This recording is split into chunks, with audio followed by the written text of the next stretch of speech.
All neighborhoods have their stories, their haunted houses, their favorite places where little children like to get scared, and Clintonville is no exception. It has probably one of the most famous of the ghost stories ever told in Columbus in modern times, and it has to do with Walhalla Ravine. Perhaps it's because it was a pathway on the Underground Railroad, or maybe it's because the houses are perched up high and the lights just sort of twinkle down mysteriously in the ravine. But for people who pass by and people who walk through at night, they often say they feel something watching them, something coming after them, and inevitably all the stories lead back to the same place, to a house that's perched on the top of the Calumet Bridge.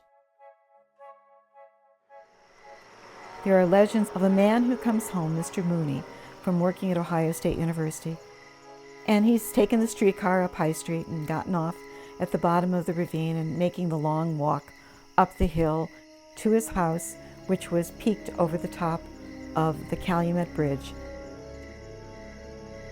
Here, life seems to be very normal. Children are playing in yards, people are getting ready for dinner.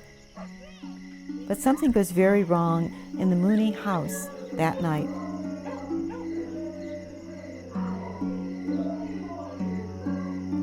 Mr. Mooney murders his wife and his daughter. The story usually is that he stabbed them multiple times and that he cut off his wife's head, and he either kicked it or threw it down into the Walhalla Ravine, where it rolled all the way down the ravine, probably almost to High Street itself.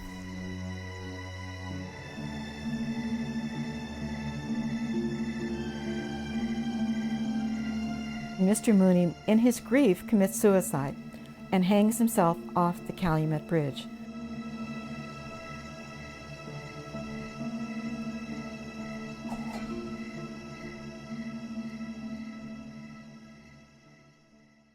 So over the years, the story gets embellished and children tell the story and everybody adds a few more details.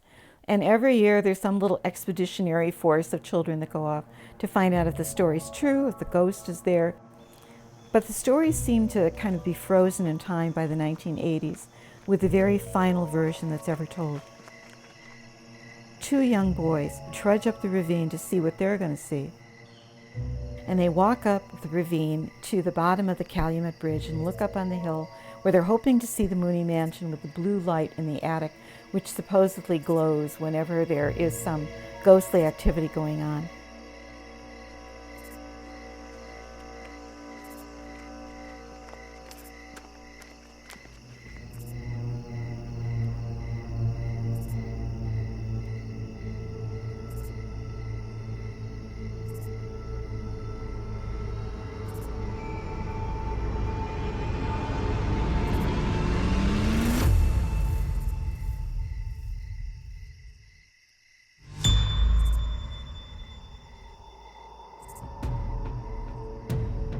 The boys look up at the house.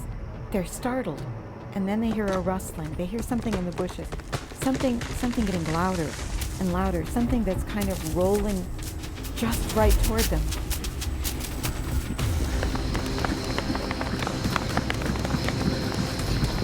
And they run as fast as they can, down to High Street, down to safety, down to the streetlights.